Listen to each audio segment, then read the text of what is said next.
Olá, família! Sejam todos bem-vindos ao estudo diário das Escrituras. Hoje nós vamos estudar a seção 110 de Doutrina e Convênio. Fazia pouco tempo que o templo havia sido dedicado ao Senhor, pouco tempo mesmo, foi no dia 27 de março, de 1836, e agora essa revelação aqui, ela é no dia 3 de abril, tá bom? De 1836. Na verdade, essa é uma manifestação, tá bom? De seres divinos que apareceram dentro do templo de Kitran, e principalmente o Senhor Jesus Cristo aparece a eles ali. Então, são poucos dias depois da inauguração, da dedicação do templo de Kitran, no dia 3 de abril. Por que essa data é tão importante? Porque nesse ano especificamente, ela vai coincidir com o mesmo calendário dos judeus que fala sobre a Páscoa. E por que isso é significativo nessa data que Jesus Cristo veio? Não, veio Jesus Cristo, depois eles vão receber a revelar a ministração aqui. O caso é o seguinte, eles tinham feito o trabalho, no templo ali, servia como sacramental também, já haviam feito a sacramental. Na parte da tarde, então, Joseph Smith ali e Oliver Cowdery, com as cortinas do templo abaixadas, eles se ajoelham em silenciosa oração. E quando eles estão orando, o próprio Salvador Jesus Cristo aparece para eles, que é o estudo que nós vamos fazer aqui agora. Depois da manifestação de Jesus Cristo, vai vir também Moisés a eles, tá bom? Para conceder chaves, eu vou compartilhar isso mais amanhã. Vai vir Elias, o profeta, e também um outro Elias ali, tá bom? Então, é a partir do versículo 6 que vai falar dessas outras manifestações, né? Eu falo manifestações, mas era ministração, eles realmente apareceram a eles no templo de Quito. Embora aqui no cabeçalho fala visão, mas não foi uma visão, foi uma ministração realmente que eles receberam ali, pessoalmente, tá bom?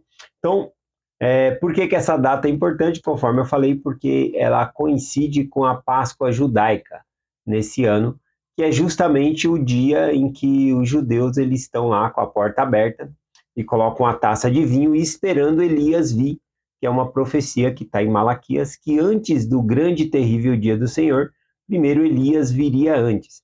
Então, eles aguardam Elias fazendo, a Páscoa deles, deixando um lugar. Tem gente que deixa um lugar na mesa, uma cadeira para Elias vir e se sentar. E Elias vem no mesmo dia, conforme profetizado ali na Páscoa, que eles guardam, só que ele veio dentro do templo de Quito, tá bom? Então a gente vai estudar um pouquinho disso amanhã. Então vamos lá para a revelação aqui, o versículo 1 e o 2, diz assim: E retirou-se o véu de nossa mente e abriu-se os olhos de nosso entendimento. Então, quando fala abrir o véu, né, existe um véu que faz com que nós não possamos ver as coisas da eternidade, as coisas espirituais que estão acontecendo ao nosso redor. E esse véu foi retirado de Joseph Smith e Oliver Cowdery no momento que eles estavam orando, tá bom? E nesse ponto eles vão ver aqui o próprio Salvador Jesus Cristo. Veja que não é somente tirar o véu dos olhos, mas do entendimento. Eles vão saber exatamente quem está na presença deles ali, que é Jesus Cristo, tá bom? Eu acredito que cada um de nós, ao ver Jesus Cristo, a gente vai reconhecer ele imediatamente, porque nós vivemos com ele muitos e muitos, muitos anos. Então, a gente vai reconhecer quando estiver na presença dele. Vamos reconhecer o rosto, a face do Pai Celestial e de Jesus Cristo é muito familiar para nós. Então, aqui abre-se os olhos também, do entendimento deles quando eles viram aqui Jesus Cristo. O versículo 2 diz, Vimos o Senhor de pé no parapeito do púlpito, diante de nós, e sobre os seus pés havia um calçamento de ouro puro, com cor de ambar. Cor de ambar, Eu fui pesquisar, mas que cor é essa, Cor de ambar. É uma cor misturada de ouro com fogo, tá bom? Então isso que é cor de ambar. Aqui tem um simbolismo, de purificador, tá bom? Mas continuando aqui, o versículo do 3, aqui ele vai fazer uma descrição de como que esse ser celestial, o próprio Jesus Cristo, se pareceu para eles aqui, tá bom? Essa figura de linguagem, essa maneira que eles vão descrever aqui, também está descrito em Apocalipse, tá bom? Mas é um modo simbólico de como eles viam Jesus Cristo, tá bom? Então, não é algo literal, é algo simbólico. Por que que nós sabemos que é simbólico? Eu vou ler aqui o versículo 3, fica mais fácil de entender, né? Aqui eles descrevem, né, Jesus Cristo dizendo: os seus olhos eram como duas labaredas de fogo. Então veja, né, que os próprios olhos do Senhor é como duas labaredas de fogo. Isso não significa que tinha dois foguinhos, né, nos olhos de Cristo ali, se acendendo, né, aceso ali. Aqui significa que o olhar de Cristo ele é envolvente. O que que o fogo nos faz? Ele nos aquece, ele nos envolve. Então o olhar de Cristo ele é envolvente, ele é penetrante. Não há nada que os olhos dele não consigam ver. Se ele estivesse olhando para nós, agora a gente enxergaria ele enxergando a nossa alma, vendo tudo que tem dentro de nós. Então esse é o sentido aqui, descrevendo que ele tinha olhos como de fogo, né?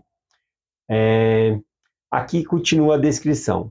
Os seus cabelos de sua cabeça eram brancos como a pura neve.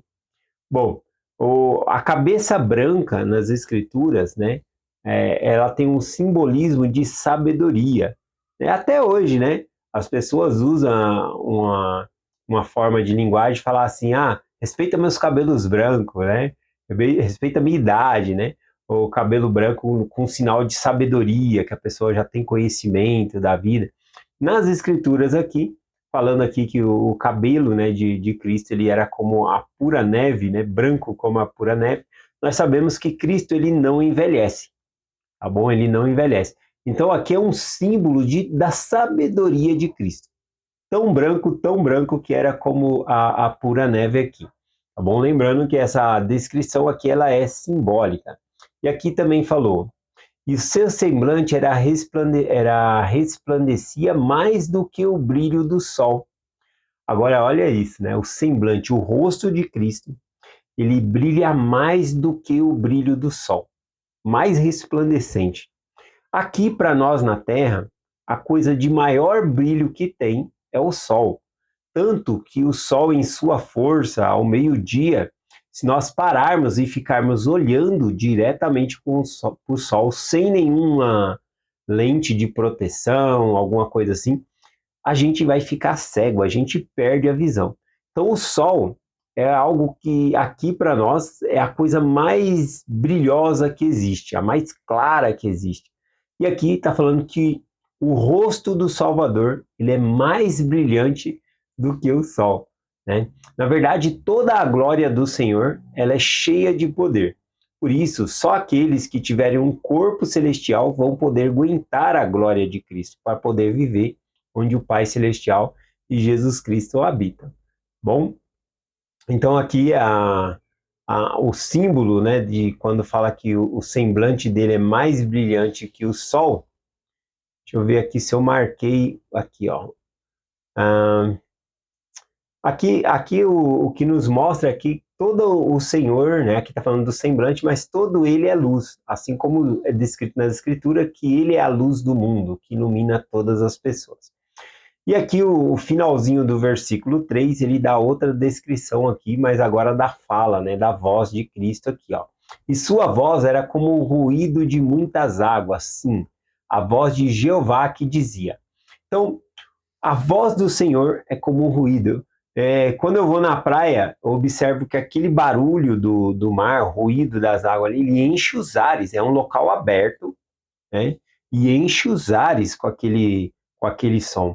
Então, ele é penetrante. Aqui está falando que a voz de Cristo ela é penetrante.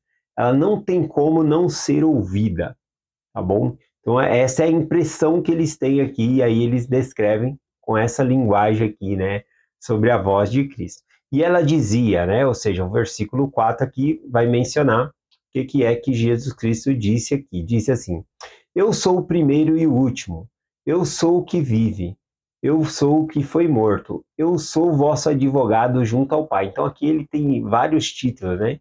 Ele fala sobre que ele é o primeiro e o último, ele é o que vive, ou seja, ele morreu, mas ele ressuscitou, tá bom? E ele é o nosso advogado junto ao Pai para nos defender, plantear nossa causa para que nós possamos voltar à presença de Deus também. Versículo 5 diz: Eis que perdoados vos são os vossos pecados, estáis limpos diante de mim, portanto erguei a cabeça e regozijai-vos. Então, estar na presença de Cristo, com a glória dele, se a pessoa não for perdoada dos pecados, a pessoa vai fugir, vai querer correr, né, de Cristo ali, não vai aguentar a presença. Então é necessário, né, não é só essa vez, mas toda vez que o Senhor apareceu ali a Joseph Smith, por exemplo, lá no bosque, ele perdoou os pecados. Depois, em outras vezes, também ele perdoava os pecados, porque a pessoa não consegue conviver com Cristo cheio de pecado. Tá bom? Então, Cristo, ele perdoa o pecado aqui. E aí, então, ele perdoa o pecado aqui de Joseph Smith e de Oliver Cowdery aqui, tendo essa ministração aqui do próprio Salvador Jesus Cristo. E aí, o versículo é interessante porque ele fala, né, estáis limpo diante de mim, portanto, erguei-vos a cabeça e regozijai-vos. Quando a gente está com vergonha, o que a pessoa faz? A pessoa abaixa a cabeça, anda com a cabeça baixa, desvia o olhar, né? Agora aqui não, aqui mostra que após eles terem sido perdoados seus pecados, eles ergueram a cabeça, regozijaram, estavam felizes diante do Senhor. Caso contrário, cheio de pecado, ninguém vai ficar feliz diante de Deus. Versículo 6 diz assim: Que se regozije o coração de vossos irmãos e o coração de meu povo, com a sua força, construiu essa casa em meu nome. Então, aqui também está falando do povo que construiu o templo para eles se alegrarem, né? Aqui, esse versículos vai mostrar que o Salvador, ele aceita essa casa, tá bom? Que foi dedicada a ele. Então, o esforço deles não foram em vão.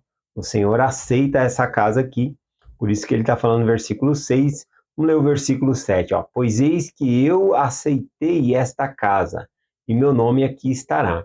E manifestarei ao meu povo com misericórdia nessa casa. Versículo 8. Sim, aparecerei a meus servos e far-lhe-ei com a minha própria voz. E se meu povo guardar os mandamentos e não profanar esta casa santa. Então aqui o Senhor promete, né, que o nome dele estará lá no templo, tá bom? E que ele vai dar revelação às pessoas no templo. Claro que o Senhor pode dar revelação em qualquer lugar. Inclusive, uma revelação, quando nós temos esse sentimento, essa revelação, isso também é rasgar o véu, tá bom? É abrir o véu para nós. Talvez não no nível que Joseph Smith e Oliver Cowdery viram aqui, né? Viram o próprio Salvador ali, Jesus Cristo. Mas toda vez que nós recebemos uma revelação, sim, a gente está penetrando o véu, tá bom? Que nos impede de ver as coisas. Então, essa é uma parte interessante. E aqui também ele colocou, né, que ele se revela ao seu povo, mas ele colocou uma questão de compromisso do povo para com Deus. Ou seja, guardar os mandamentos, viver o evangelho, essa é a condição. E também, quando ele fala para não profanar a casa, a gente vê aqui duas coisas. O templo, ele é sagrado, mas também tem o compromisso das pessoas que frequentarem o templo também estarem dignas, buscarem se esforçar sempre para fazer a vontade do Senhor. Então, a beleza, a pureza não é somente o templo, mas também aquelas pessoas que entram ali. Por isso tem-se entrevista para entrar no templo, né? É uma entrevista de recomendação para a pessoa certificar que ela está vivendo aqueles mandamentos, o padrão que Deus exige ali para entrar no templo, tá bom? Senão vai quebrar a santidade do local. O versículo 9 aqui diz assim: Sim, o coração de milhares, de dezenas de milhares, grandemente se regozijará em consequência das bênçãos que serão derramadas e da investidura com que meus servos forem investidos nesta casa. E aqui fala que milhares e milhares, né, vão se beneficiar, né, das bênçãos do templo, ou seja, por meio das bênçãos, por meio do sacerdócio, né, que faz as ordenanças do templo ali. Então vai beneficiar a todos. O último versículo que eu vou ler aqui é o versículo 10, tá bom? Aí amanhã a gente vai do versículo 6 do versículo 11 ao 16, né? Essa sessão ela é curta também, mas daí a gente pega alguns detalhes da mensagem de amanhã. Aqui então, para finalizar o versículo 10, eu fui até o 10 porque fala, né, dessa visita, dessa ministração de Cristo aqui. E aí do 11 em diante vai falar de outros seres, né, divino que apareceu ali também para Joseph Smith e Oliver Cowdery.